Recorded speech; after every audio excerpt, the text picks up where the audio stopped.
The seagulls follow the trawler.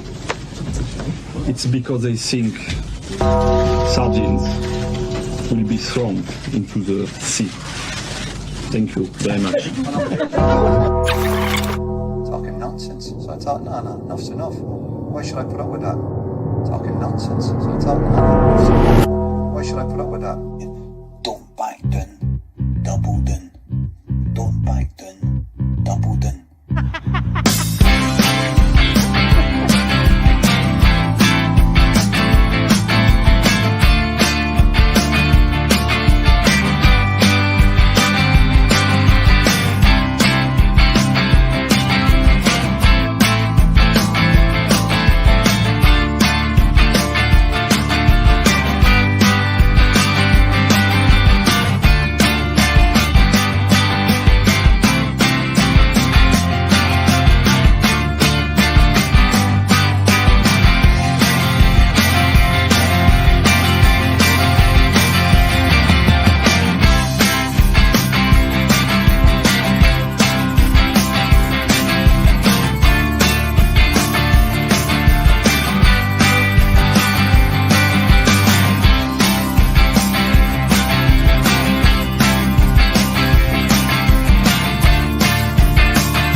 Yes, I'm back. It's been a quiet week without Bhoycie, but it's been another brilliant week on the bus. I've had an eventful time off the show. As you all know, I'm mad, and it's been great fun. But I'm back, and it's the first week, Phil, of our new latest idea, Bookie bashing on the bus. We are going to be doing a score, fixture, predictor sort of league. Every single SPFL game. Everyone that's in the Bhoycie Bus group chat that's got back to Phil, obviously. If you've not got back to Phil, you can't be in the league. Phil's done some brilliant graphics for us. We're going to talk about everyone's choices. We're going to look at what the reasoning is behind it. And whilst I want everyone to gamble responsibly, you know, I've looked at the odds for my 6 scores already, Phil, off air. And if they were to come in, I would never forgive myself if I didn't stick 18 pence on it tonight. Oh man, this is a slippery slope. Oh my God. Oh, I know. I don't want to be encouraging people. I mean, what can you When do? the fun stops, stop. Just remember that, folks. Exactly. Don't be like boys. Do not be like boys. Phil, how the devil are you anyway, mate? Good to have you back on the bus and brilliant work through the week with nostalgia again, mate. Outstanding. Oh, thank you very much, mate. I'm happy to be on again, mate. That's 3 nights in a row, mate. I'm here for the 10, mate. 3 on the bounce I've done now, Wednesday, Thursday and Friday. But yeah, always happy to be on, mate. So yeah, I'm looking forward to this tonight. Yeah, so I've collated all the scores. I've got a wee Excel spreadsheet here on my computer with all of them gathered So there. organised. So organised. I've never even met you in person, Phil, and I've definitely not got a girlfriend, let alone a wife, to be. But if I am, I think I might just make you the best man, just so I know everything goes smoothly. You know that? It's a good plan, mate. I'll get a wee dossier and everything. Get like my Euro 2016 trips, mate. Get all the reservations and everything, man. Keep them as a memento as well, man. Absolutely. Dale was in. He was doing his final farewell. I bet he'll do another one on his Celtic supporters podcast. He'll be saying bye for the next 3 years. But on a serious note, 1,200 now raised for the food banks, thanks to his walk from Wishaw to Carlisle. Legends, he's saying. But I mean, you are the legend, Dale, for doing what you do. Everyone appreciates it. Everyone respects it. And keep up your brilliant work, pal. And it's a big thanks to Dale as well, we've got to be honest, because, Phil, we are firmly on the road to the Bullfrog, baby. It is 2 more sleeps, and Dell again, a huge part in getting us that venue all booked. I can't wait to go live. Phil, I feel excited about it, mate. We're going to have some fantastic live music on at the beginning. We're going to have post-match press. We're going to have a special, I call it the double doom quiz, but it's probably just because it sounds good. Jonathan's got his own twist on the quiz. Yeah. And then there's going to be a Q&A with you and myself at the end, which is great. We'll be getting pissed, right? Again, please drink responsible, gamble responsibly. Don't be like Bhoycie.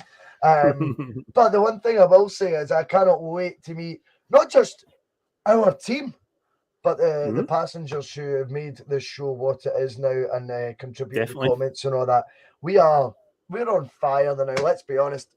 I think someone's done a YouTube video today, Phil, that I've seen, you know. Yeah. They've put us at the top of the pops, baby. And do you know what?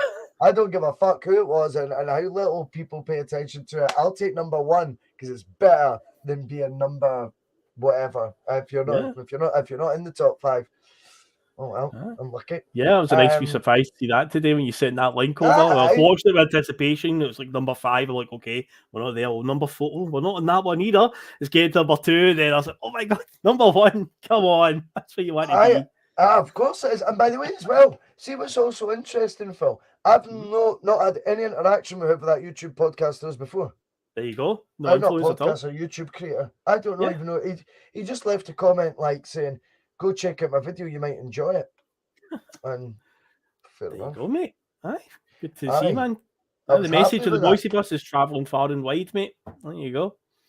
I hope so, mate. I hope so. But we've got loads of big names in the comments today as well. We've got Kaiser's back. He's got wine.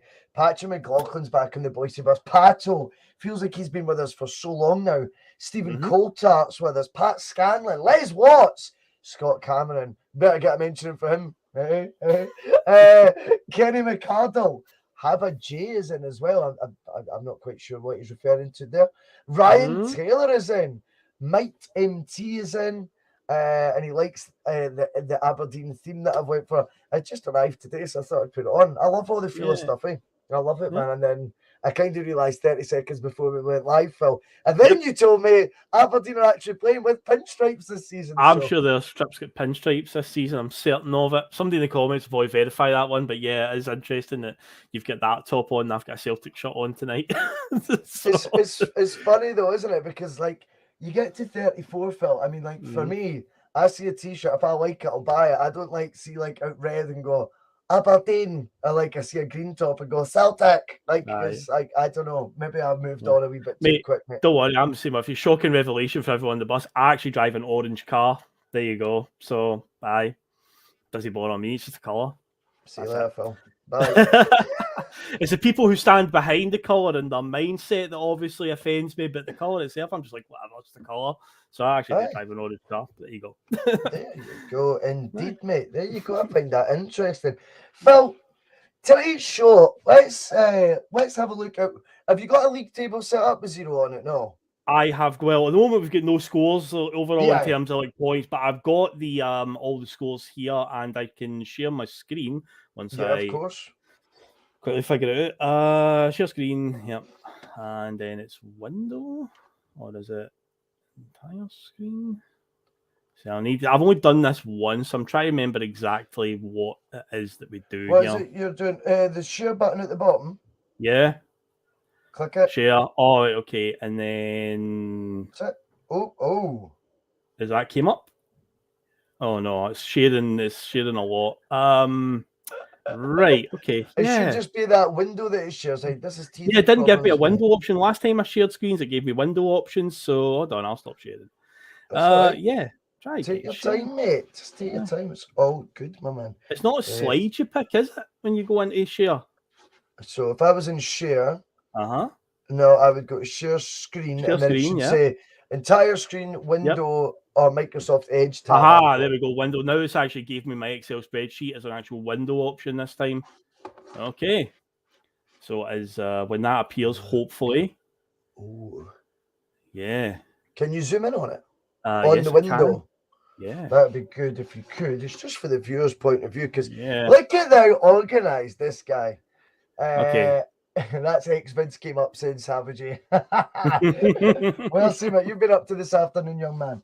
I meant have a J there, not you, Phil. Aye. So there you have it. We've got the fixtures in front of us. We've got everyone's score. Apart from Liam and Stephen. That's the only two I'm missing just now. But other than that, we've got more than enough to do content here. More than enough. Yeah, the Punk Duck obviously lives in Canada, so he does. He is miles away. But I think we'll have a good laugh with this. And if any of the viewers want to get involved and try and influence us and get us to change our mind, and we're all for that as well. Do you want to see some fancy chicanery on this as well? Always. To make it easy for me, once the scores are in, the actual full-time scores. So say, for instance, Celtic's Aberdeen game ends 2-0. In this column here, I would put 2-0. And all the ones that pick 2-0 highlight themselves green. So it stands out to me right away. There you go. Oh, that is just genius. For instance, if I did 2, so let's say it's 2-1 to Hearts. There you go. That's all the 2-1s turn green. So it makes it easier for me to figure out, because it's going to be 3 points if you get the score bang on. And if you still get the result right, but not the score line bang on, then it'll be 1 point. But that'll at least make all the 3-pointers stand out to me once I've done it. So yeah, bit of a witchcraft there. So there you go. I like it. And what we're gonna do tonight, right, is obviously have a bit of fun as the season goes on, and we've got a league table formed, and that it'll be brilliant, because obviously we'll be slagging off, whoever's at the bottom of it. I mean, who is though, Phil, from the Bhoycie bus contributors? Who is it you are expecting, mate, to walk away with both the wooden spoon, and who are you expecting to walk away with a trophy, mate, at the end of the season? I'll get a trophy for this, by the way. Don't worry. I will do that. Of course I will. Oh man, you put me on the spot here. Who's gonna still that pot, mate? Still that pot. Right, I'll say the winner. I'll go for Mark. I'll say Mark Kearney wins it. And wooden spoon. Don't know. It's so hard to predict. I don't know. I'll just. I don't know, man. Looking at all the names now. I'll just say myself just now, just because I'm just trying to be nice. I'll just say myself for the bottom one. I don't know, mate. I don't want to offend anybody. I'm looking at the names and I'm like, I don't want to offend anyone. It's predictions we're doing, man. Who knows? Well, why should it offend someone? It's just about facts, mate. Cold hard facts. Right, I am going to look at that list and I am going to say bottom of the pile. Or in fact, you know what? I'll say Liam Collo bottom of the pile, because there's one score in particular when I look at it that he picked today. Although fair play to him, it is good banter what he did do, but I'm like, come on, man. You're definitely going to lose a lot of points here. That's definitely bottom. Well, Liam's already made it clear in the group chat, hasn't he? He's refusing. Yep. Refusing. Let's go through the fixtures, Phil, first and foremost. I think that's the best way to do it. Who is playing who in the SPFL this year? We've got Celtic against Aberdeen. We'll finish off with that one because that's the highlight. Oh, of course. So we will start with Hearts Ross County. Yes. The Hearts, the Jam Tarts, the Homer and Barts, the Watery Farts. I think they were third last season comfortably. I don't think they needed to do a revamp of their squad, which is quite unusual in the SPFL, Phil. What you actually tend to find is that, the clubs that, obviously like Celtic, we're always trying to build, and then you get a team for a sort of period of time. Albeit I still feel that period is getting shorter and shorter now. Do you know what I mean? But undoubtedly, Phil, we likes of Hearts, it's unusual for them to kind of go into this season with very much maybe 10 out the same 11 as their preferred 11. I think that's really encouraging for them. Without wanting to blow smoke up the Jambos arses too much, because they're not my favourite team in the world. No. I look at that, I see a comfortable home win. Ross County with the surprise package last year. They're in European football as well. Hopefully they'll do better than Motherwell. We'll come to them in a wee minute, because they are fucking in disarray already. Yep. But Ross County, I know Malcolm Mackay's previous misdemeanours make him persona non grata to a lot of people, and I get that. I really do. He's made terrible errors in the past. People do make mistakes though, and sometimes I think he needs another chance. I do get that as well. You know what I mean? He served his crime, if you like. now at Ross County, he's showing that it wasn't a fluke when he was doing good things down south, was it? I mean, you know, he did well with Cardiff City. I think Watford before that as well. I think, you know, Ross County are in safe hands. I just feel Tynecastle, first day of the season, sellout crowd, I would imagine. Jambos for me, mate. What you thinking? So you went 3-0. I've actually went 1-1 on this game. I'm going to flip it, Russ. I'm going to flip something what you just said there. You're talking about, you know, it's quite encouraging for Hearts that they've went in with maybe 10 players who started last season are going to make up their 11. But here's the thing, they had quite a good season last season because most people thought when they came up, they won't get into the top 6, or they'll maybe scrape into the top 6, had a comfortable third place finish. But you've got to look at it this way, they haven't strengthened in any way from a position of strength, if you want to call it that, the best of the rest. So I think maybe they'll get caught out here, and I think Ross County might still keep that momentum going. Granted, I know Ross County have lost Regan Charles Cook. As you say, you know, Malky Mackay, he's proved that he's actually not a bad manager. I say, obviously, his misdemeanors in that have, you know, he's also. I love this. Russell Spoon.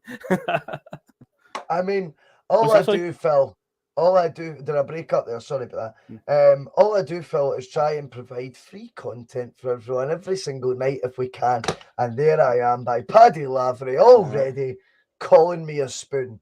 It's a tough crowd, mate. It's a tough crowd. I wouldn't have it any other way. Now, Phil, the thing is with the Hearts and Ross County game, everyone's got sort of there's a varied sort of lineup of scores. No, in fact, there's not for that game. I'm looking at the top one. Sorry. Everybody's went for a home one. Apart from me. Everyone apart from you, mate. Let me just check. I'll scroll along to the end ones as well. 2-1.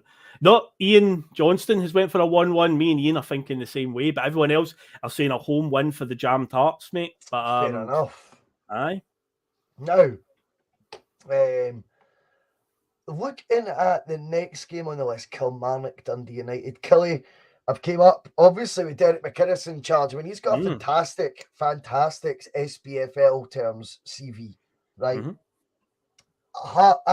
Aberdeen, they didn't know what they had till it's gone. You look at the state of them last season and you go, wow. I think if you're going to allow someone like Derek McInnes to leave, I nearly said Del O'Reilly there. If you've got Derek McInnes in charge and he's just, you know, consistently getting you third and fourth places, consistently getting you semi-finals, runners-ups, one trophy, one probably was a bad stain, but he was thereabouts more often than not. For we know this. You have to have a real plan in place. I worry when that American, I don't mean because he's American, but the American owner they've got, that Dave Cormack, he worries me a bit. I think he's a bit fucking doolally, mate. I really do. I remember during the COVID time and that he was coming on spouting on the radio like a madman. If he thinks Stephen Glass, you know, first ever managerial job should be Aberdeen, you know, he's not right, mate. Like, he's not getting it. He's put his name all over the training ground already as well. Always find that pretty egotistical 1 year into a term. I'm not sure about Aberdeen this year. I like Jim Goodwin. I nearly called him Jim O'Brien. What's wrong with me tonight? I've not had enough swell. Jim Goodwin, I think, definitely has done good things in his managerial career. Undoubtedly, he has. I think he's got the sort of persona, the sort of presence to do the Aberdeen job. I know they have spent money again, Phil, but I see another season of underwhelmment ahead. Why the fuck am I? What am I talking about? Why am I? But you're talking about Derek McInnes, and obviously you're talking about Aberdeen. Don't know what they had till it's gone, and then you've. I keep looking up at that top fixture, man. Do you know what I'll do? See, to make sure that we remember to talk about. I'll highlight that one in a colour now. In fact, we'll go that. We're talking about Kelly and Dundee United just now. There you go, mate. That's maybe the most embarrassing thing that's ever happened to me. It's all right, mate. I feel like I just waffled there. I'm like going red in the face. No, but you did. You started. There was relevancy if you're talking about Derek McInnes' run at Aberdeen, and then obviously they got rid of him, or he left, or whatever. And since then, they've kind of struggled to replace him. So no, there is a relevance there. But we all get to Aberdeen in due course. But no, Kelly Dundee United, mate. What are you thinking about that one, mate? Who? interestingly, we're getting a lot of comments coming in there now as well, wanting from Ryan Taylor, Stephen Coulter, I think Gary Brown as well, and they're all wanting to get involved. It's managing it's difficult. It's not about, we're not wanting to not include the could the crowd, Kaiser's asking, have a predictor league and they vote? I mean, yeah, we need to come up with a way to get them involved. I would like to do that. Anyway, come on at Dundee United. Dundee United obviously have just signed the boy from Rangers, Graham Middleton, on a 3-year deal. The boy that was on loan for them last year, Dylan Levitt, he made a full-time move to United as well. Good player. Kilmarnock will be tough to beat, but I expect, Phil, I expect Dundee United to win that quite comfortably. I think even though their manager left, which was really bizarre, Tam Courts, I still think Aberdeen. See if I say Aberdeen one more time. Dundee United, I think will get the points. I think Derek McInnes kind of, albeit I was talking up his reputation, but I think he stumbled his way to that championship title. I don't think it was by the incredible sort of he swept in and took them up there. I don't think it was as straightforward as that. So for me, I think Dundee United will go there and win. Kilmarnock will have teething problems, but they'll probably stay up under Dale, I would imagine. Yeah, I would go with that as well, because at the end of the day, Kilmarnock have still got Kyle Lafferty as one of their main strikers, and I'm just like, oh, no, surely not. You're right, they did stumble there. I mean, I remember I watched the big title decider live on BBC last year, wasn't it? The one against Arbroath went down to the second last game. That was a real shock to the system, because I'd only seen the league table and was like, oh, maybe this will be quite interesting. Oh man, it was brutal to watch. Arbroath, horrendous to watch. Kilmarnock, no much better. Of course, the infamous plastic pitch. The second, that's now got 2. That's true. In the top division again now. But yeah, I think Dale McInnes, they'll do fine. Kilmarnock won't get relegated. They'll definitely stay up. But yeah, I think looking at some of the players in their team, I think Dundee United have just, after last season, Jack Ross is now their manager. And yeah, they've made some shrewd signings. So I've went for a Dundee United win as well. I think I've gave them a 1-0 victory. Looking along the line there, 1-1, 2-1 away, 2-1 at home. Not much love for Kilmarnock home wins. There's a few, but majority going for a draw or a Dundee United away win. So that seems to be the case for that. And I've also got a funny feeling as well that Dale McInnes might not even finish the season as Killie manager, because I think there may be another job that may come up and he may get poached away. We may get to that very, very... Talk to me, Phil. Talk to me. I think Hibs won't keep that Lee Johnstone guy. Have you seen the way he started already and the way he's mouthing off about the SFA and stuff like that? Got a funny feeling he ain't going to last. I think Derek McInnes might be a good fit at Hibs. That's just my feeling, but that would maybe a few months down the line. But just going by the early signs with this guy Johnson, I'm like, no, I don't see him lasting at Hibs, especially after the League Cup campaign already. It's been a disaster. So what Derek McInnes has done at, say, Aberdeen and Kilmarnock last season, he's got some trophies to his name at least over his career. So that could be a good fit, I think. But yeah, we'll cross those bridges when we're doing more predictions further down in the weeks to come. But yeah, because there's going to be managerial change. I mean, there's literally a managerial change tonight on this list here. There's a team that's managerless as of this evening, but we'll get to them soon as well. Absolutely. I mean, well, let's talk about it now. If you want to just highlight the game and I'll know what I'm talking about. St Mirren Motherwell has a couple, Phil, of interesting avenues about it, because when you actually think about it, Stephen Robinson's at St Mirren. Do you know St Mirren paid 100 grand to get him? I did not know that, no. 100 grand they paid Lincoln to get him.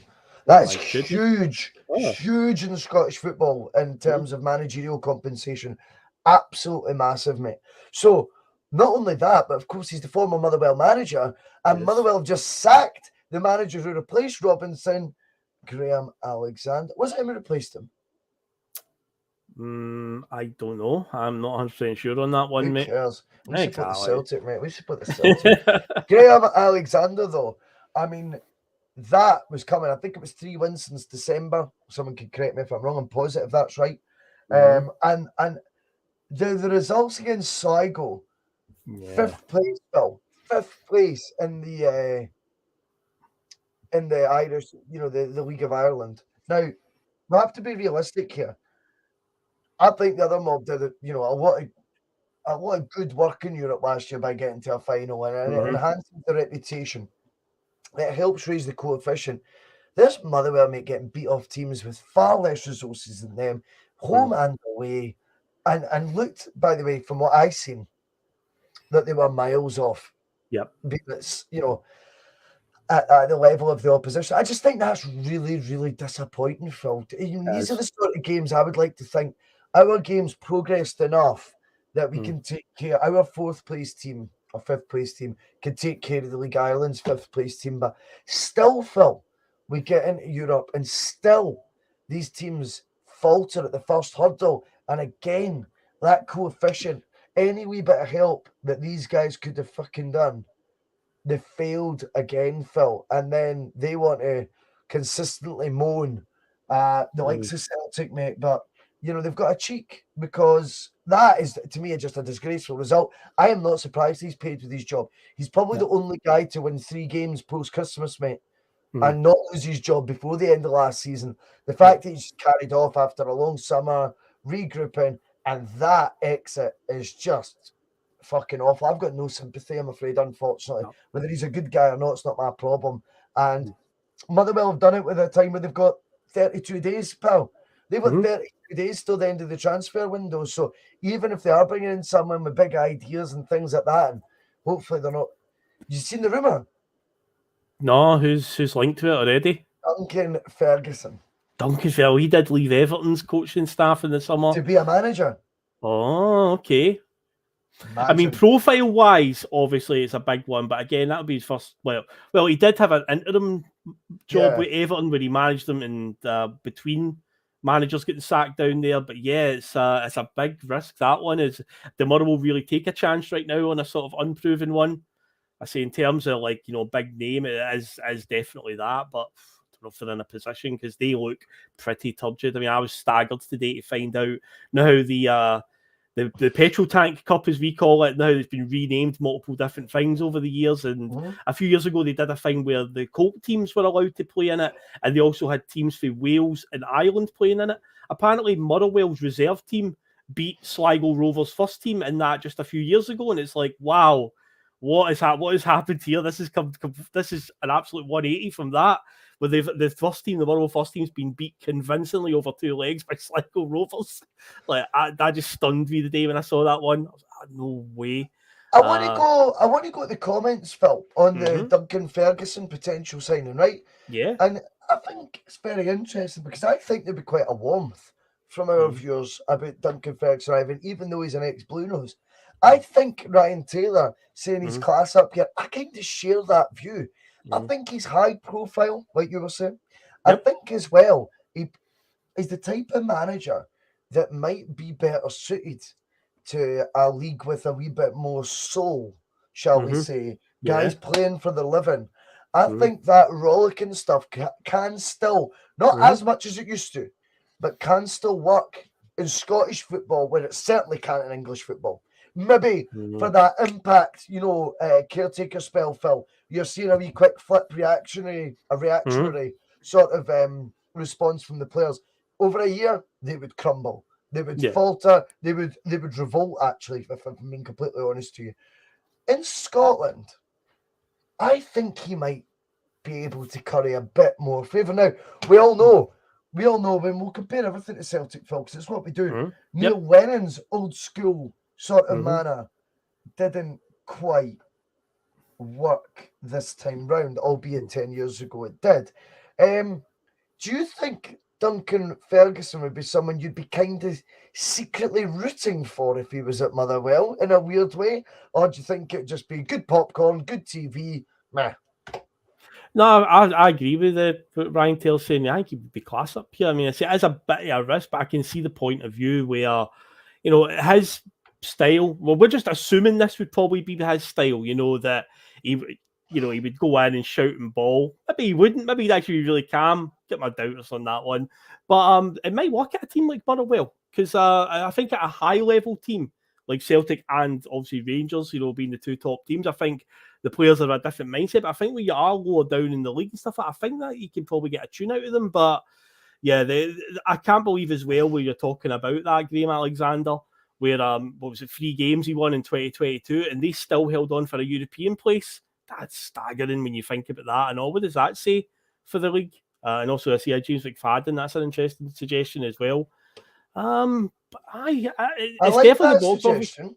Yeah, I like that suggestion. Bring in a club legend and bring in Duncan Ferguson. You know, you've got this sort of yin and yang, and McFadden would very much be on par. Very quickly as well, Tattoo Face, he is a Bhoycie Bus member. he is. He's always very complimentary on the old Twitter. So a big hello to Emily Rosario and Kinsey Shea, who are watching with him just now before they head to their bed.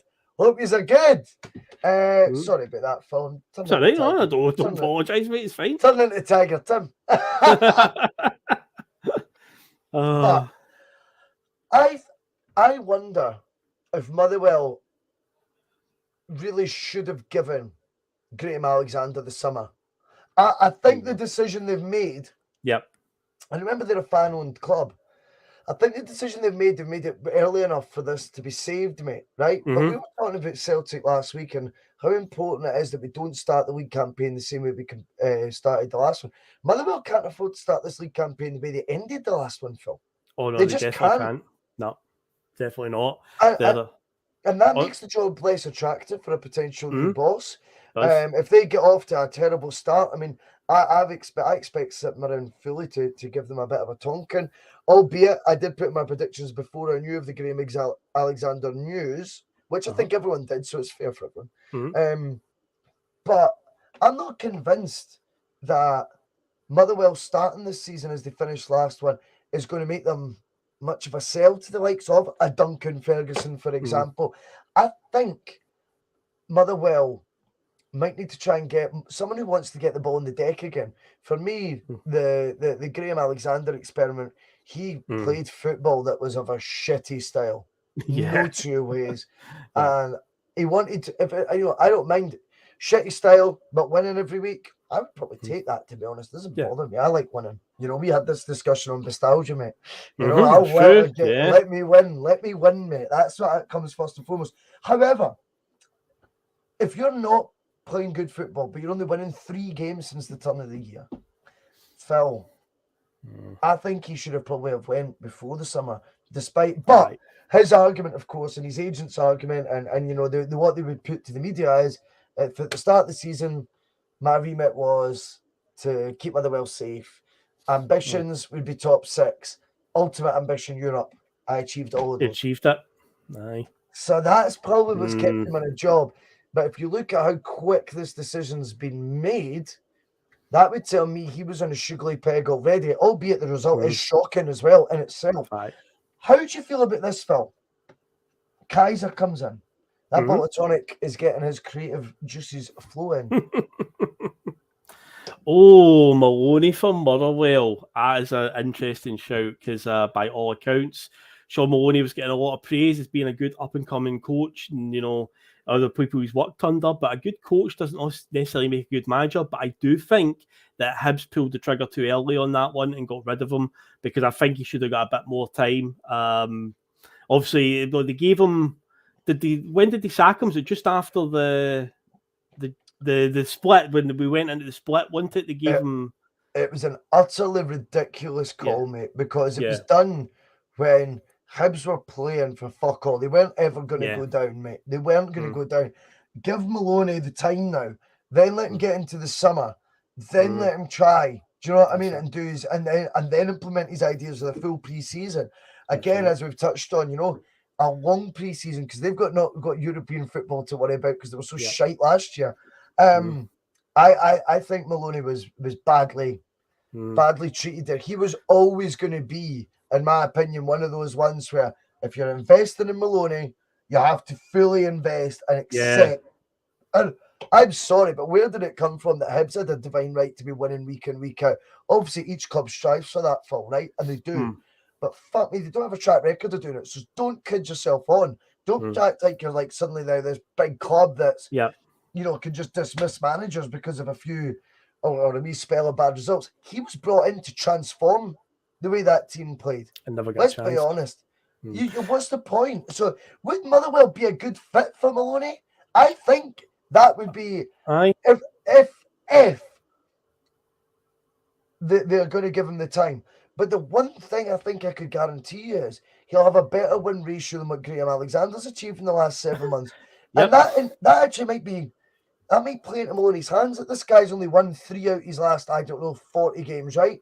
30 games, whatever it may be. Because that might actually mean that if you win 7 or 8 out your next 30, it's still double, but you're seeing this better football. As I'm saying, the toxic combination is playing shit football and getting shit results.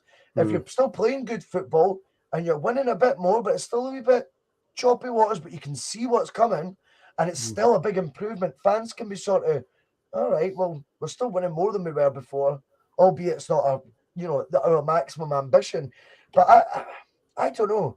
Has Maloney maybe felt he's had his fingers burnt in Scotland a wee bit and maybe thinks, do you know what, they'll never get it? I remember listening, Phil, to John Collins during COVID, and he spoke about his spell at Hibs, and he says, I think, if when I'm trying to tell players at Hibs, he goes, if people can say what they want, that was arrogant or anything like that. He says, but let's be honest, he goes, when I'm telling players that Monaco training methods, he goes, I'm doing that to help them. It's not my fault that he goes, I still don't think they're ready in Scotland, all these clubs, to take on that continental approach that was being applied in France, for example, 22, 23 years ago. I think Maloney's went in, mate, with progressive, forward-thinking ideas. And I'm not convinced, Phil, it's been matched or with the same sort of level of optimism by the group of players he had at Hibs, nor the media. I actually think the media, particularly Clyde One, seem to be gunning for Maloney for some reason. I wonder if, even if Motherwell were to offer him it, that he might go, nah, I don't think so. Now, Ryan Taylor says he's too weak. I disagree with that.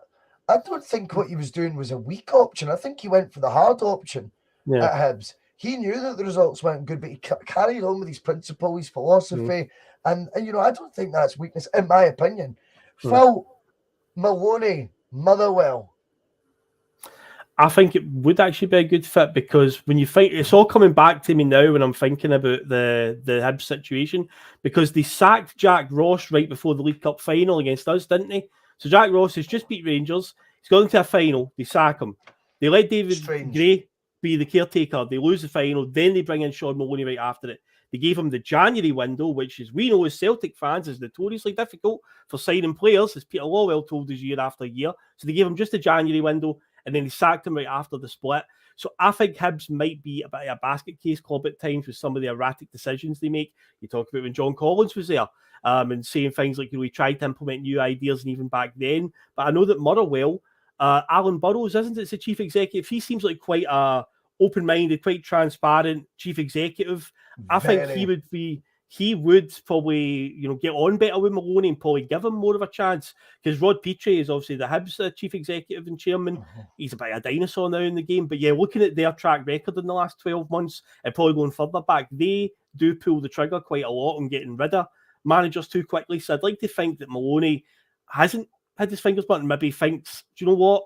I can still do it. I can prove people wrong. And doesn't, if he did get offered the job or any job in Scotland, he goes, oh no, I'm not going near any jobs in Scotland. And when you're talking about the media being after progressive managers, remember when Hearts appointed Ian Cathro, and right from day one, the media were just like, this guy will never work. It'll never happen. It'll never work. And of course, it did fail in the end, but how much of that was down to just media influence, just getting on him? Agree more. Yeah. So it seems to be a thing in Scottish football. We don't want to accept change, very archaic with a lot of clubs. Who's the only Scottish pundit? He's not nationality, isn't Scottish, but who's the only pundit in Scottish football who wanted to give Cathro a chance and said they were all too quick to judge? Oh, the only pundit. There's only one. And you're saying he's not a Scottish pundit? He's not Scottish. Yes, he does Scottish football. I quite like him. Oh, I genuinely couldn't even think right now, mate. Go for it. Come on, Phil. You're better than that. Oh, Chris Sutton. Chris Sutton. Of course he did. Sutton back. He liked the progression. He's always wanting the best for Scottish football. Yeah, of course. One other interesting name before we leave the Motherwell thing. John Kennedy. T-Bone McCabe comes in. Yeah. John Kennedy's been linked now with, I believe, the St Mirren job. He was definitely, I think, was he offered the Hibs job? It rings a bell. The Hibs have definitely, the name's definitely been linked with him in the last, yeah. I think he was like with Motherwell before Alexander as well. It seems inevitable, one way or the other, Kennedy is going to want to cut his teeth in management, right? He underwhelmed, if we're being honest, Phil. Yeah, I've got to. Underwhelmed when he was in charge at Celtic. He didn't change it. He didn't make a stamp. He didn't make a case. And can I just tell you something? Here's my hunch. I think Celtic would have loved John Kennedy to have won. I don't know how many games he was in charge for. Was it 7, 8? More something than that? Like that, yeah. Something around 7 or 8 there, games. See if he'd won 8 out of 8 or something like that. Say it was 8. If he won 8 out of 8, trust me, Celtic would have rubbed their hands and appointed him. I think so as well, because we had the Scottish Cup still on the line as well. If he'd won, so say he won that strong finish and won the Scottish Cup, maybe stopped Rangers' undefeated season as well, just as even though the league title was gone, but just to stop, just for the pride factor and win the Scottish Cup, that probably would have got him the job, I reckon. Aye. So I think because of that, he's going to need to, if his ultimate dream at this stage is to manage Celtic Football Club, John Kennedy's going to need to accept it won't be straight through internal promotion. It's gone. That is gone now. Nice. And fair play to him. He took the job, but when you take it, you have to make it your own. You have to believe in yourself a wee bit more. And I felt John Kennedy kept everything much of a muchness. How does John Kennedy, for example, not recognise that Tony Ralston in meaningless games should be the one playing at Celtic and not John Joe Kenny? Exactly. I mean, these are simple things. Simple things that Ange, by the way, identified the second he took over. You know, Ange identified these things, and that's the difference. But I don't want to bash Kennedy too much because he did obviously take over a very difficult time. Yeah. Again, if we were to see him in the SPFL, he'd go with our best wishes. Sadly, he'll be associated with the season we blew the 10, but for whatever reason, he'll not get it as tight as a Neil Lennon, for example. But yeah, him at Motherwell wouldn't surprise me if they had a chat. Wouldn't surprise me at all. As for the game, Phil, I went 3-1, comfortable win for Stephen Robinson. I know he didn't have a great spell at St Mirren, by the way. Since he's came in for £100,000. He's been reuniting all his old Motherwell players. I believe he's brought in Carson, the goalkeeper, Declan Gallagher. I think he's signed as well. There's a few other ex-Motherwell players that played under him that have all went to St Mirren now. So they're basically turning into the sort of like 2018 Motherwell side. So he's been bringing them in. But if I remember right, when I looked at the predictions earlier on, there's a lot of 0-0s in this one. A lot of people going for 0-0. We've got 1, 2, I get that. 3. In fact, only 3 of them actually. But yeah, I'm one of the 0-0s as well. I always feel like there's always a goalless draw on the opening day of the season. And I thought, St Mirren v Motherwell, there's your goalless draw right there. So yeah, I went for that one. But I'm looking along the line there. Home win, draw. Home. Not many people giving Motherwell. Although Chris Kerr has went for a 2-0 win for Motherwell. He's gave them a victory there. Let's see what about the far end of the table, if anybody. Oh, there's Ian as well, a 2-1, and Marquez and John 1-0 home. So yeah, only two away wins predicted there, a few draws, and mostly home victories for the Buddies. Excellent. Right, next game, mate.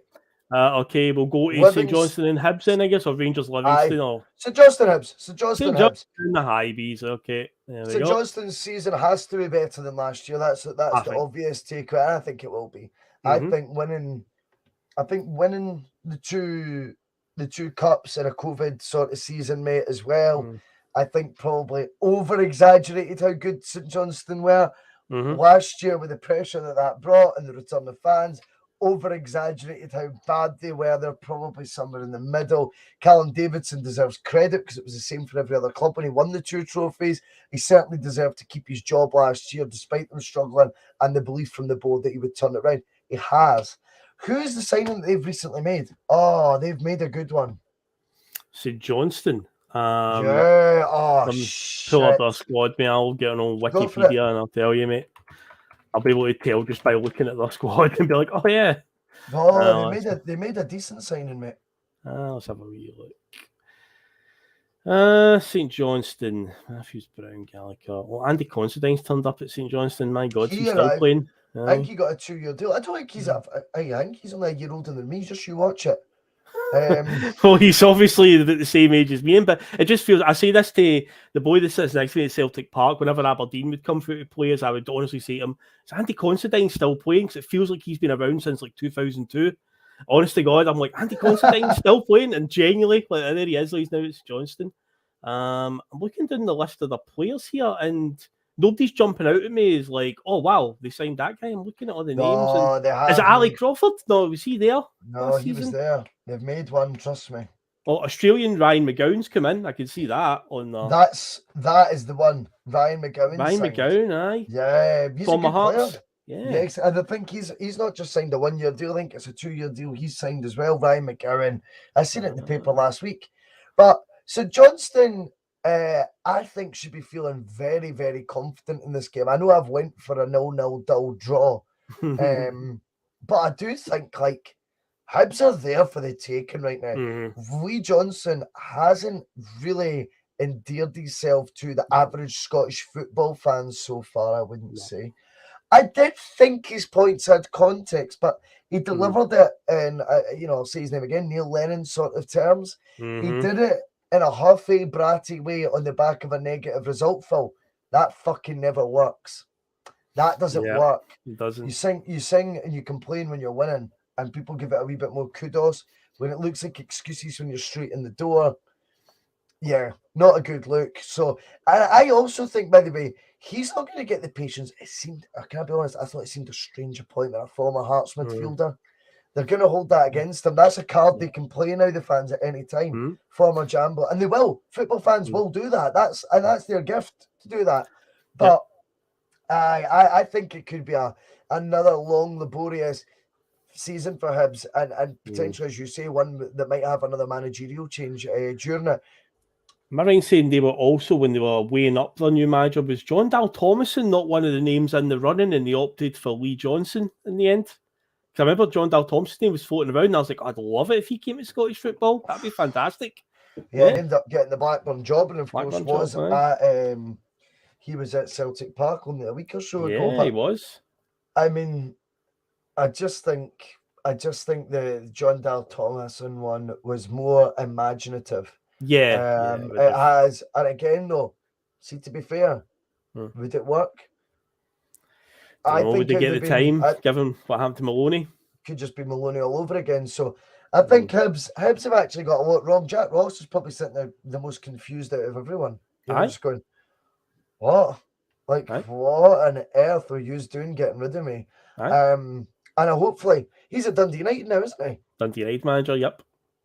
I think Dundee United to finish above Hibs this year is a very, very good bet. Bet responsibly, but I think Dundee United to finish above Hibs. That's a good bet, isn't it? I would say so, mate. Because I've no gave Hibs much a chance. The average went for a 1-1 draw on that one. And again, like I said earlier on, I just have a funny feeling that this boy Johnson, he's not going to last. I said, just because vision in my head is somebody like Derek McInnes ending up at Hibs before the season's out. But yeah, it's a weird one. Yeah, you already know that movie's written. It's the same. Remember I wonder if the same decision-making processes who brought in Heckenbottom. Oh, Heckenbottom, aye, that's right. I was trying to remember his name the other day. It's a bit like that. It is. Yeah, he was the manager. Aye. This sort of come see, come sa, sort of all right, sort of managerial plodding career in lower, the lower leagues in England, or the mid sort of range leagues in England. I don't think he's got an identity with the club.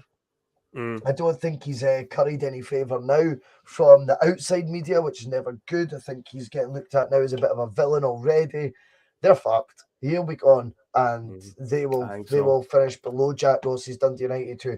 And with hindsight, were they a bit hasty in getting rid of? Probably. Yeah. I like the Hibees normally. Do you know what I mean? But I don't like the way they went about the business.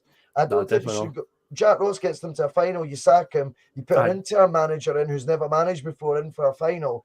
And then you bring in Sean Maloney to be completely different and give him 2 minutes. It's just stupid. So they're getting what they deserve, unfortunately, right now. They need to sort that shit out, Phil.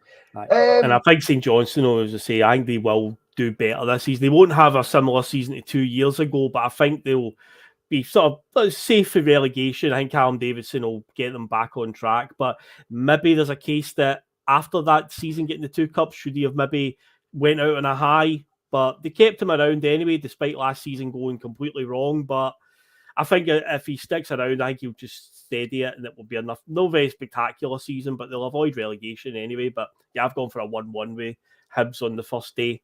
So I take it we're going to move on to Livingston and Rangers, yes? Yes, Phil, but just Kieran's came in and he's gutted because his Wi-Fi's been playing up. I can relate to that. Yep. But he's saying when he's went on, he's had to watch an English football ad before the bus. Now, Kieran, I've got news for you, mate. The adverts are all personalised. So whatever advert you see tends to be based on your sort of patterns and searches on the internet, mate. So you must have been watching a hell of a lot of English games recently, pal. That's called the algorithm and cookies that it tells you about, That's it. Yeah, cookies. So it'll always bring up things related to what you've been searching for recently. Right, so obviously we're going on to Livy Rangers. First thing I need to do is we need to highlight this one score here. Liam Collo, show yourself in the comments. He has gone for Livingston 3, Rangers 0. What a guy. I thought you'd put 4-0, to be honest. No, 3-0. He's only one that's backed a home victory there, but what a home victory he's went for. Livingston to do Rangers 3-0.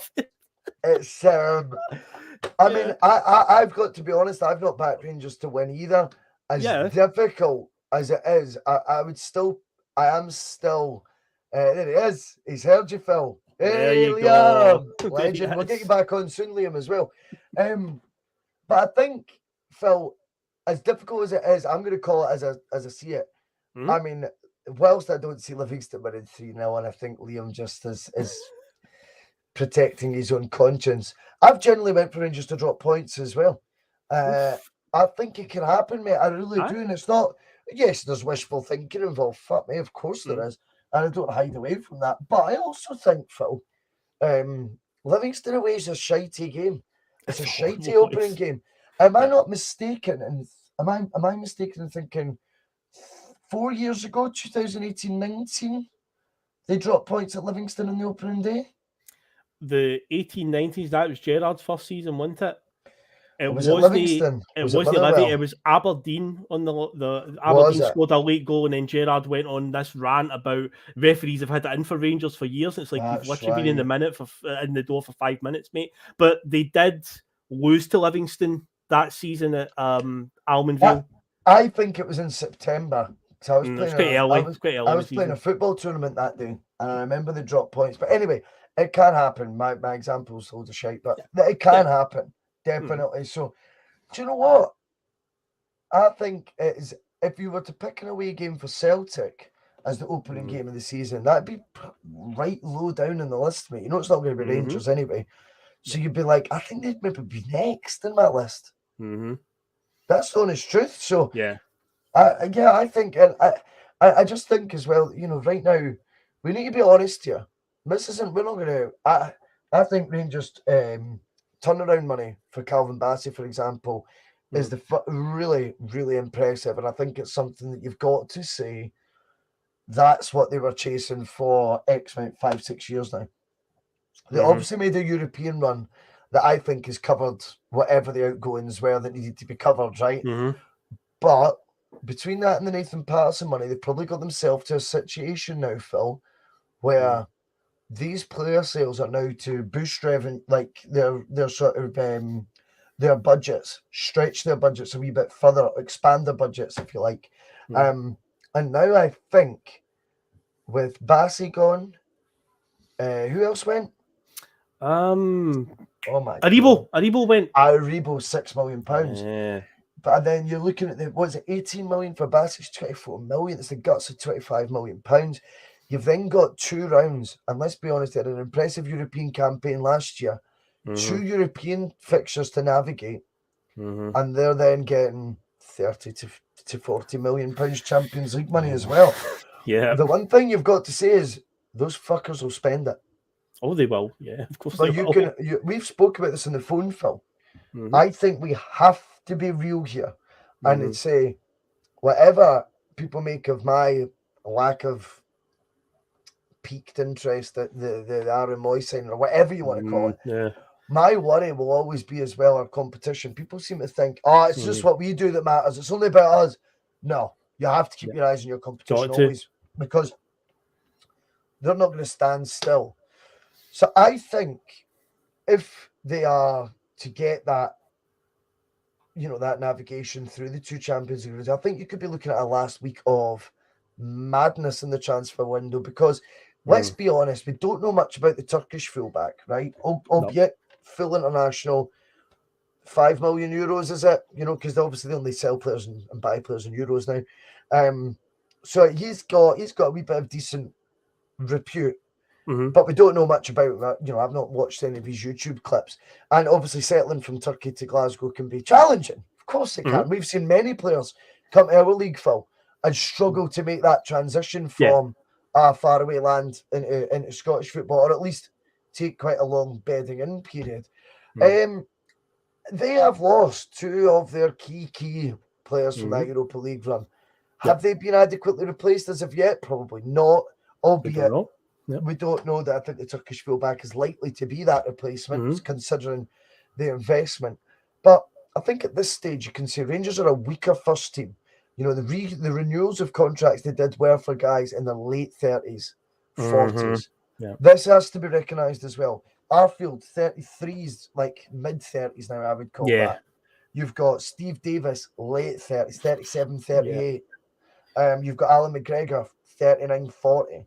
I mean, they're a year on, a year older.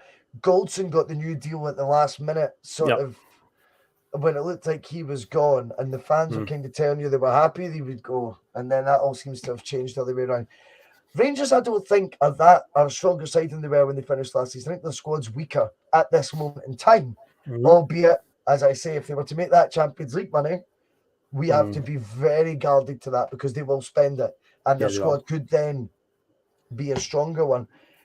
Do you think they could stumble at Livingston?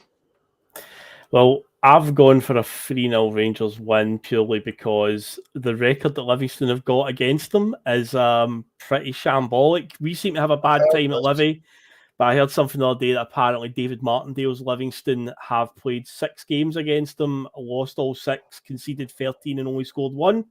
Compared to when Gary Hope was a manager before there, where they seem to get a half-decent result against Rangers from time to time. But since Martindale's took over, it seems to be quite lopsided, and they don't seem to even be a threat against them. So, I'm wishful thinking. Yes, I would like to think that they're going to drop it, but I think they'll come out flying, get a victory first. In fact, the first Celtic Rangers game, September the 3rd, I've already think that both Celtic and Rangers will win their first 4 games or something before we both go in that. I think both teams will come out flying, and then that first meeting between the two will tell us a lot how we're doing, because the window will just have shut there. It shuts at the end of August, so it'll be the first game after the window's shut. So you can't make any changes after that. But obviously it's on our turf, so we need to make sure that we are ready for them. But I'm always wary about, I don't write them off, and I totally agree what you're saying, where it's like there are some fans that'll just go, don't worry about them, it's all about what we do. But you've got to always keep an eye on them, and at the end of the day, they are going to be spending mad money. I see some of these players might be a hit, some might be a miss. We don't know yet. We don't know. It's all up in the air. It does remind me, though, of the clip through the week. I take it you saw that Tam Selleck's son clipped Super Scoreboard phone-in call through the week. Hilarious, mate. Some angry Rangers fan phoning up, surprise. He's going about Celtic haven't signed anybody. Their team's no stronger. The guys had last season, and then Gordon Duncan just goes, yeah, but how do you know that the guys that you have signed are going to be any good? And it's that stunned silence. Like, he was like, what? He's like, how do you know that the guys that you've signed are going to be any good? And then he just rabbled away. And it's like, mate, you've been totally put in your place. So we don't know what's up in the air. But this guy was coming on saying, Celtic are weaker. We've signed all these great players. And it's like, you don't know. They could be amazing. They could be terrible. We'll find out. The one thing that we can be more certain on, though, Phil, is there does tend to be a settling in period for players when they come to Scotland. Yeah, Scotland's fucking bonkers, And the good thing was, obviously, we had Jota and Cameron Carter-Vickers already settled. Exactly. Bernabei, we know is going to take time to settle. We know it. I think you can see that already. But with Rangers signings and them being that wee bit later in the window as well, I just have a feeling they're going to drop points this weekend. And by the way, if I'm wrong, hey ho, it's only a wee prediction on a score. It's not being said with the same sort of vengeance and sort of trying to be a shitster or any of that stuff. But I just got a feeling it could be 1-1 and a disappointing start. I tell you what, McGregor, for all the quality he's brought to Rangers team year on year, I think it's a negative step him being the number one again this year. I thought his legacy should have finished at the Europa League final. They literally gave him basically a big send-off in the Scottish Cup final, bringing him on as a sub in the last minute of extra time, and then they went and renewed his contract, and he's probably going to start the season as number one while John McLaughlin still sits on the bench, and it's like, what are they doing? That?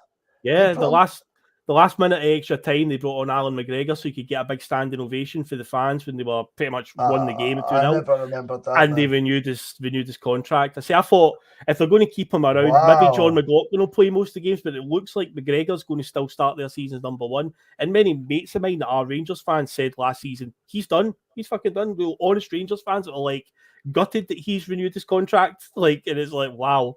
So yeah, it's good for us, I suppose, if that's the case. So yeah, hopefully he continues his form for last season, because he did look like he was losing it big time. The game up at Ross County, I think in particular, he had a really bad day when they drew for each. Remember that one? Yes, yeah, absolutely. He had a shocker that day. I mean, it's a good way to kick off the season. I'll be watching that with, obviously, our vested interest. I don't deny that. I don't make any apology for it, Phil. But moving on, the last game we're going to talk about, the Hoops. Of course we are. Celtic Save the best to last, of course. Now, there is 73 watching live. A big thank you to that, because it is a concept sort of idea that we're going for now. Another avenue, another branch to the tree, you could say, Phil. And we obviously are hoping for you to enjoy the shows. And if you are, hit the like button, hit subscribe. I hate saying all that shit, you know that. But I've got to do it because I want the channel to still grow. So, like, subscribe, share it with your pals. And if you want to become a member, there are options to do so below. Obviously, I only want people to do the $1.99 per month option. I don't want any more than that. That's the one I would rather use. Right. But then, Russell, just quickly, just to say, obviously you're saying our concept show. See, at the end of the day, right, how many shows have you watched in the last few weeks of different pods all across the Celtic YouTube, where it's like we're just talking about the same thing again and again? It's like, it's good that we're not just going to talk about the Celtic Aberdeen game. It's like, let's look at the other league games, let's have a wee chat about them. So that's quite good and refreshing that we're doing that, instead of just, let's discuss what we think the starting lineup will be against Aberdeen, and just for a whole hour stretch out for the time. So yeah, it's hopefully the viewers have enjoyed that idea, and this is going to be a regular thing now on a Friday night. It will be. It will be, mate. It will be. And we'll always have fun. Joe P is struggling to see the graphics because she's not got her glasses on. It's okay, Joe P. I can zoom in a bit more, but it's basically just a lot of score lines. That's all it is. That's really it. So you're fine. Right, let's go through the team, because obviously we've got a vested interest in this. So we're going to go through the Bhoycie Bus team, Phil, and everyone's predictions for Celtic Aberdeen. I'm at the start there. I went for a bold 4-1 win for Celtic. Jonathan, as ever, the slightly more conservative, although not a Tory, I just mean the slightly more reserved. 2-0. Bhoycie Brother, he has went 2-0.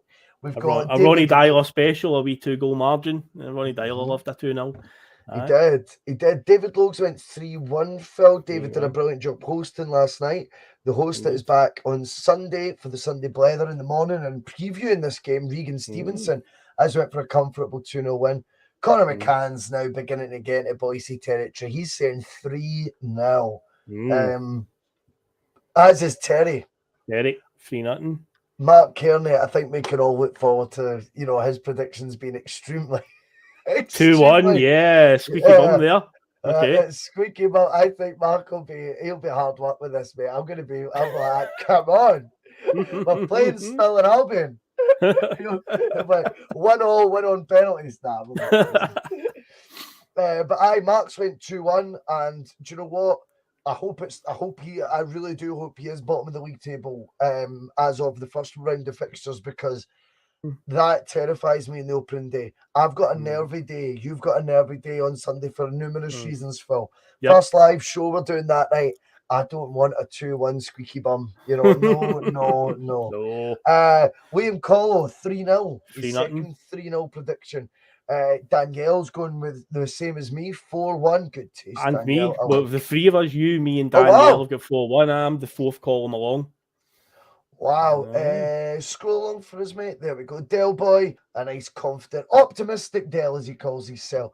He's went for a 3-0 at Celtic. There's another 4-1. Another 4-1 as well.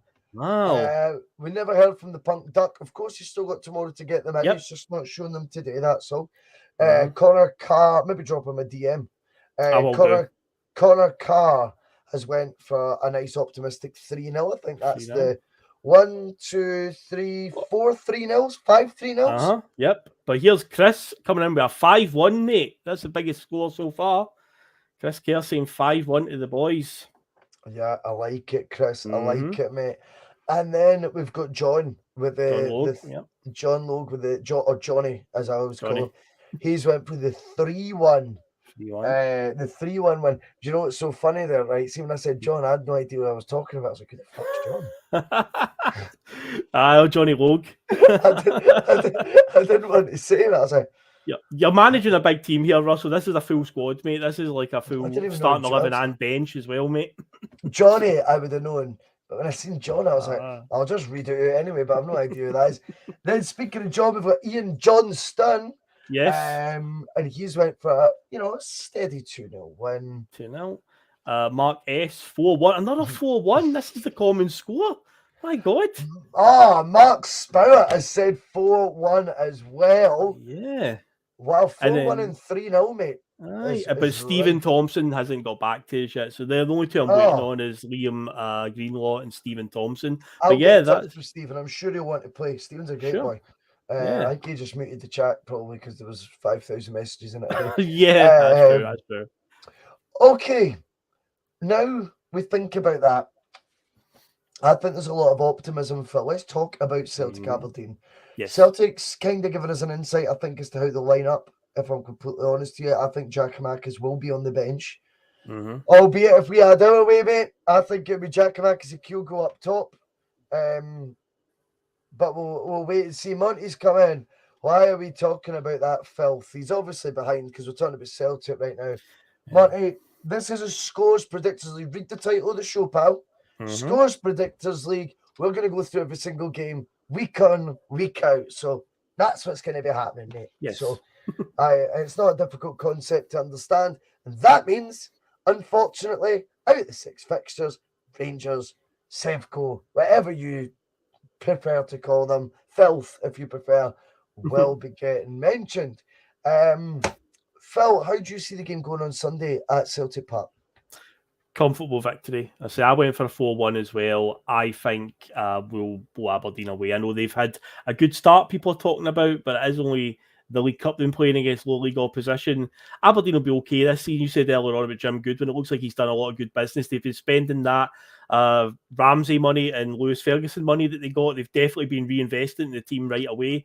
You can see that with some of the players. But I think they even bought a player directly off Benfica for some hard cash, basically. They actually spent money on a player for Benfica. Yep, they did indeed. So they've done a bit of business here. So I do think Aberdeen will be fine, but I think we will turn up and be pretty comfortable on the day. I can't see it being too much trouble for us. The team will want to put on a show as well. And I believe that McGregor even said today in the presser that, Anne just basically challenged him and the players to, put on a show tomorrow and, really go for it. So I expect we'll walk it pretty comfortably. So I've went for 4-1 as well. So I'm really excited I say tomorrow, Sunday we're playing into it.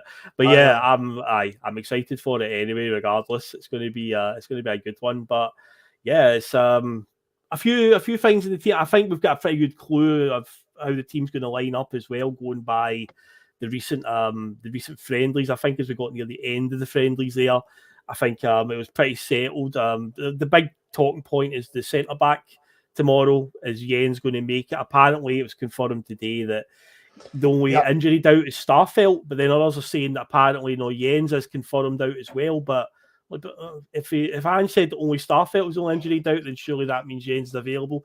I'm fully expecting that Stevie Welsh will start. I know, Mark Kearney, you don't want to hear that, but I'm fully expecting that Stevie Welsh will pop up. Comments, I fully expect that. How do you feel about Stevie Welsh though? Because I don't think he's terrible. I don't hate the guy or anything, but he's just adequate for SPL level. I think he'll always be fine.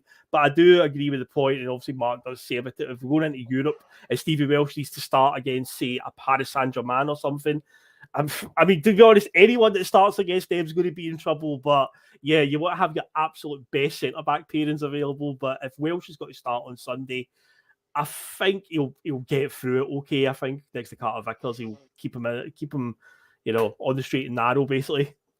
I mean, it's an interesting one with Welsh, because I think we need to be completely honest. Welsh is a player that I think played beyond his years at times when called upon. Yeah. I think he had a very, very hokey-cokey, I would describe his first season under Lenny, where he was in at the start and then he was out for like 10 weeks and then he was back in, which is not really that conducive to improving a young player. On top of that, though, Phil, you've got to remember Welsh is one of our own. He's someone that is evolving the squad. I think we have to be honest as well and say that Callum McGregor only made his debut for Celtic at 21, That's true. He's done not bad. Stephen Welsh, I mean, I wasn't overly impressed with him in the last game against Norwich. Yeah, there was a moment in the second half where he had the ball, he had a bit of time, and he's done this really strange sort of prod with his right boot, outside of it, and just gifted it to Norwich. I mean, it was like 6 yards it went, and I just thought that against better opposition or fitter opposition. Obviously Norwich are still on their journey to their season starting. We need to be better. We need to demand better from Stephen Welsh. At home against Aberdeen, I think it's a real challenge for him. I'll be honest here. I don't think this is a game that he can take. He can be taken lightly. I think it's a game he will need to be completely focused on. But these are maybe the sort of games that will be able to sort of measure Stephen Welsh over this season. Yeah, I think sometimes the away games where you see him, I think at Tynecastle, for example, it'd be. I still think, even though he is 22, for that might be just a bit beyond him at this moment. Yeah. But I look forward, mate, to seeing how he's used this year. I think the one thing we do know is Jens has been signed to play. He's took the number 6 jersey, mate. He's there to play. He was a guy that Ange wanted last summer. He's a guy that we've got this year. But Jens, apparently, if he's missing this Sunday, and it is Stephen Welsh, we wish him all the best. I would hope that he comes out and he shuts a lot of us up, I suppose.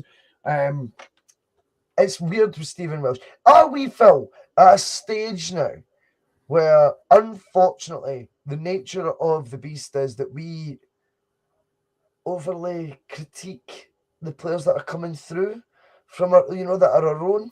Do they get a raw deal? They're a foreign sexy name sometimes, Phil. I think I've raised that one before talking the pod, where it's just football fans in general. I think we could have a kid coming through and he is an absolute wonder kid, but sometimes fans will just be like, no man, we want to sign that £5 million player from the French league because you get a fancy second name, and you could be sitting with a gem right under your nose, you don't even know it. But yeah, I mean, our track record in the last decade, we talked about this on the TNF last night. We'll just talk about some of the players, because Mikey Johnstone came up, obviously. Mikey Johnstone had to get spoken about. He's a whipping boy. He's definitely a whipping boy, no doubt about it. It's like fans properly hate Mikey Johnstone, it's actual vitriol. I just don't think, I don't think he'll make it to Celtic, but I don't seem to hate the guy. But there's a lot of fans out there that really, really despise him, and it's like, Jesus, man, give the boy a bit of a break. Come on, if he's not going to make it, fair enough. But it seems really personal at times with some of the stuff you read about Mikey Johnstone. Like, whoa, calm down. Would that happen, Phil? Would that happen for a player signed for £1 million from Monaco? No, it wouldn't. No, it would. Even if they've had just as little impact over the last 3 years. Then again, think about it, because you could. There has been players that you could maybe. Predictor, there's exactly what was coming in my head there. I was like, he played like 20 minutes of football for us. GC, he had a good 20 minutes, and then he got injured, and then never played very much after that. Oh man, it's a really, again, it just goes back to the football fans being fickle. It's a weird, just a weird situation we find ourselves in, where they just pick and choose and pile on certain people and what fits the narratives and the agendas and stuff like that. But yeah, Stevie Welsh, I don't think we should ever get to the point where there's proper like hatred towards our players. But in terms of Welsh, I say he's never really let us down in terms of like playing. I don't think he's had many like massive shocking performances. He's always been okay. I say he's adequate. And if it's an SPL game, I think he'll always do an okay job for us.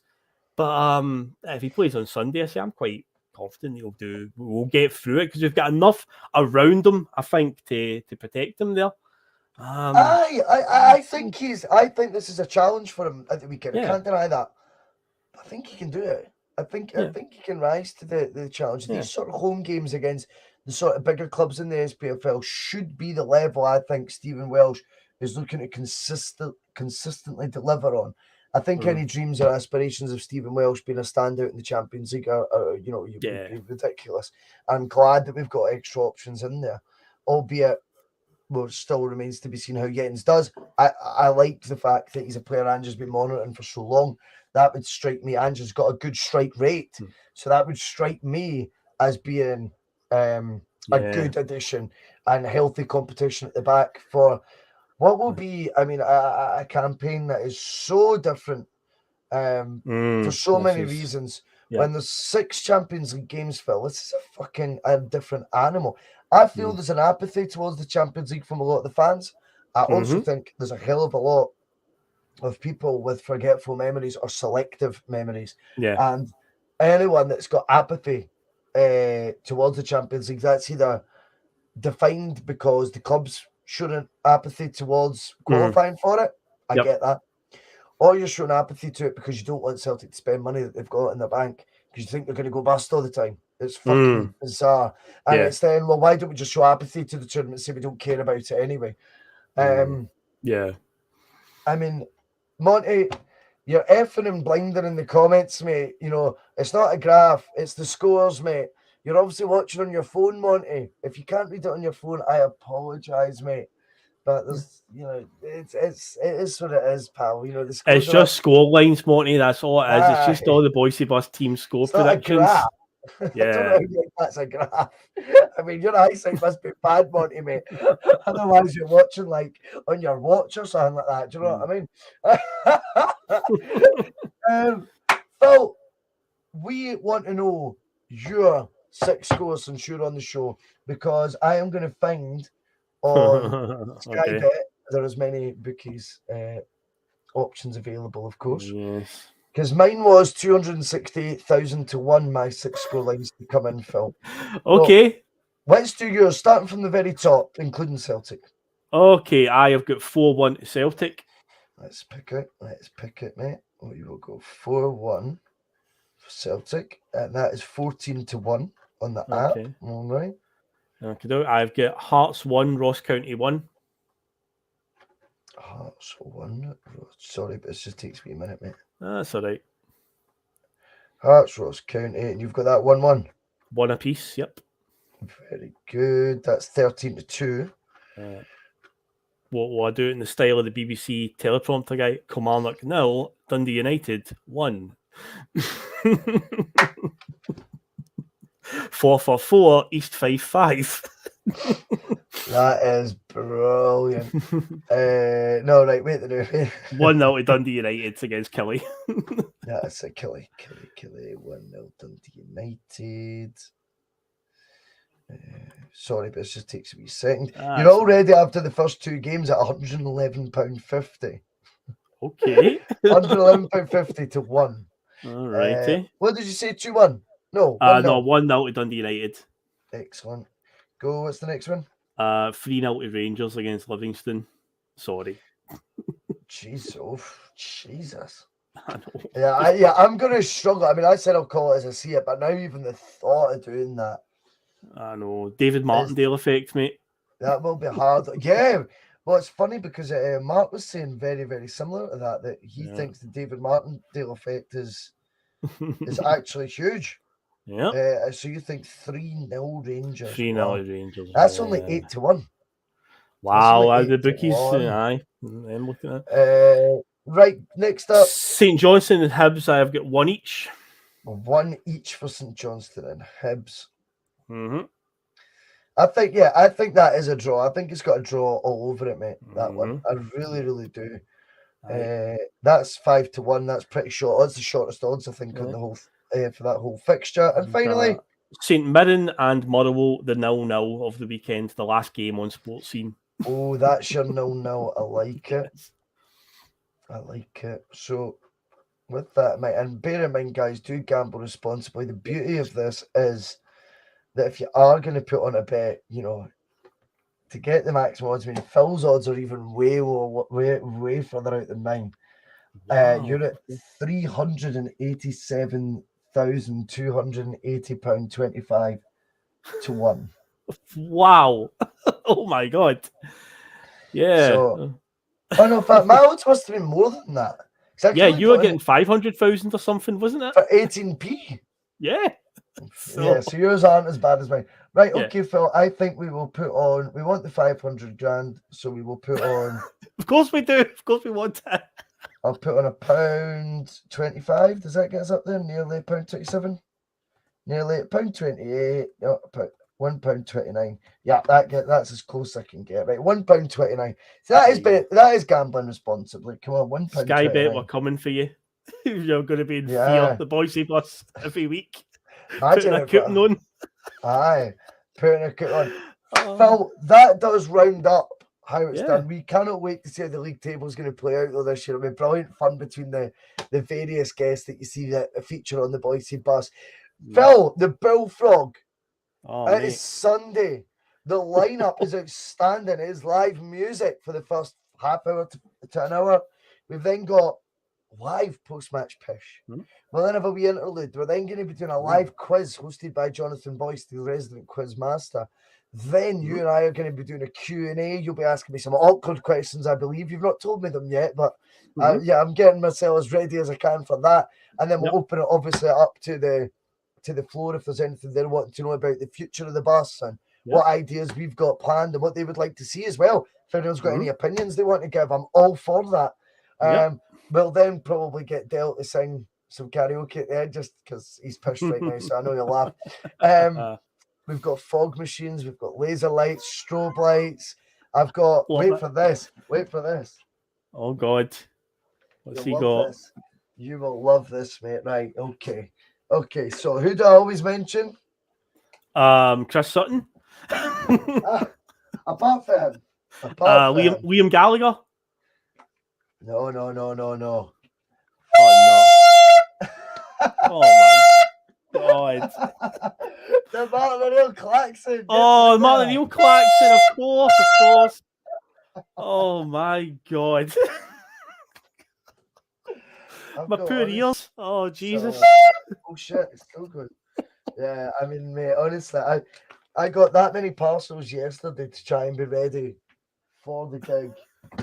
That my honestly, like, my front doorway looked like Santa Claus had been here, mate. Honestly, there's that many parcels. But we're getting there. The road to the Bullfrog is nearly complete.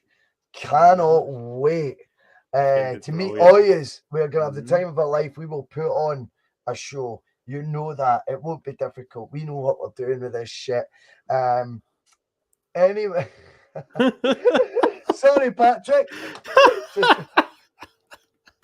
Oh, it'll definitely be an experience. Put it that way. You've seen other podcasts maybe do live shows. It won't be even close to the carnage that the Bhoycie bus is going to bring. It's going to be memorable, to say the least. People will definitely come away and go, their shows are definitely worth going to because it's a madhouse. Well, that's it, mate. That is it. And what also Dale's managed to negotiate for us is they are willing to keep the lounge open till 1 a.m. on Sunday. It normally shuts at 11. Ooh, but they're going to keep it open that bit earlier because that bit later for us if there's enough people there, obviously. But trust me, there'll be enough drink getting bought that it'll be worth their while. Bullfrog, come after the game on Sunday and jump on the bus. It will be great fun. It shall indeed. Phil, is there anything you want to add before we go, mate? I've enjoyed that wee bit of banter with you, talking all things general. Aye, that's it. It was a good different change of pace tonight, you know, just to instead of just doing a generic, hey, let's talk about our starting lineup for Celtic v Aberdeen, which podcasts have been talking about for the last 3 weeks. But that's good. No, I enjoyed it. I enjoyed it that we've we've went and looked at the full Scottish Premiership fixtures, and it's been a change of pace, so I've thoroughly enjoyed it, mate. And this league table will be fun once we start getting obviously results and scores. I can start to make an actual table, or I'll just find a way just to display the number of points next to each person's name, and it'll just automatically total it up and stuff like that. I'll play around with it. I'm a bit of an Excel wizard at the best of times. I use a lot of spreadsheets and work every single day, so it's not too much of a problem. But it's going to be exciting, mate. And Sunday's going to be, I'm looking forward to it, mate. It's going to be class to me. So, I mean, there's people obviously in the bus. I've not even met you in person yet. I've heard Terry say that it's like you and Bhoycie know each other like for years, and it's like we've never actually met in person. Never. Wild. It's mad. It is. It's wild. And I'm looking forward to not just that, but the viewers as well, because you do feel like you know them as well. Do you know what I mean? So it's going to be definitely. It's going to be great fun, man. And I'll really look forward to it. Hopefully we'll see as many of you there as possible. We will be back if the Livingston result goes the way I want. I might do a Saturday sesh, Phil. Did you know that? I think I might do it. There could be a Saturday session on the bus.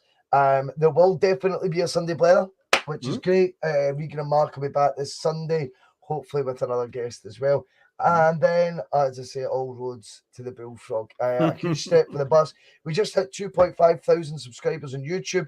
We're sitting with around 220,000 views, all done in 7 months, mate. Bullfrog next. Don't miss out. Thank you, each and every one of you, for your continued support. This has been the Bhoycie Bus, and it is Bookie bashing on the bus. And we will be back next week to predict all the fixtures all over again. For myself and Phil, have a good night. See you later. Some of his comments about me deliberately trying to cause controversy. Well, I work in the media now, and you've got someone sitting there next to you who's an embarrassment to the media profession. He's an apologist. He's a charlatan.